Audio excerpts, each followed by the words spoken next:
में कुछ सवाल पूछे जाते हैं 2 नंबर के, 3 नंबर के, 4 नंबर के, तो उन सवालों को अपन को किस तरीके से सरल तरीके से हल करना है वो आज हम आपको समझाते हैं। जैसे एक सवाल दिया है, उस लेंस की फोकस दूरी ज्ञात कीजिए जिसकी क्षमता -2.0 डी है। डी मतलब डायाप्टर।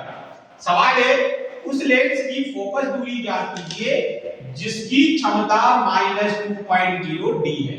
तो सबसे पहला बिंदु लिखेंगे अपन, दिया है क्या दिया है, क्षमता P बराबर -2.0 डी।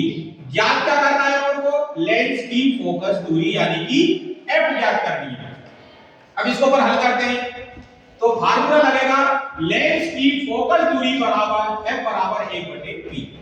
लेंस की फोकस दूरी यानी F बराबर 1/P।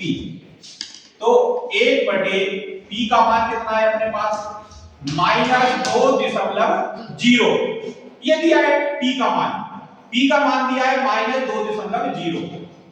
अब अपन बटे में से दशमलव के बाद 0 कोई महत्व नहीं रहता, दशमलव के बाद 0 की कोई औकात नहीं रहती, यानी कोई मतलब नहीं, दशमलव का 0 हट जाएगी तो क्या बचेगा, -2।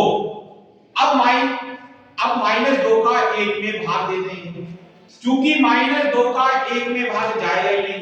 क्यों नहीं जाएगा, क्योंकि 1 है, तो जब भाग नहीं जाएगा तो अपन शुरू में क्या लगा देंगे, दशमलव।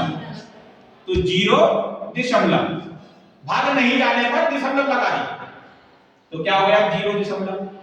जब अपन दशमलव लगाते हैं तो ऊपर क्या बढ़ जाती है, 0। तो यहां कितने हो गए, 10 हो गए, ठीक है। तो यहां पर 0 बढ़ाई कितने हो गए अपने पास, 10। अब 2 का भाग दीजिए, 2 बन जाए 10, ये अपना आंसर आ गया, ठीक है।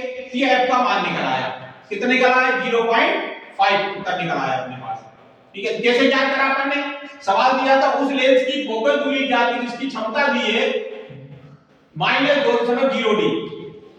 क्षमता कितनी दी है, -2.0। ज्ञात क्या करना है, लेंस की फोकस दूरी। तो फार्मूला लगा दिया, लेंस की फोकस दूरी है बराबर 1/P। P का मान था -2.0, दशमलव का 0 हटा दी तो बचा -2।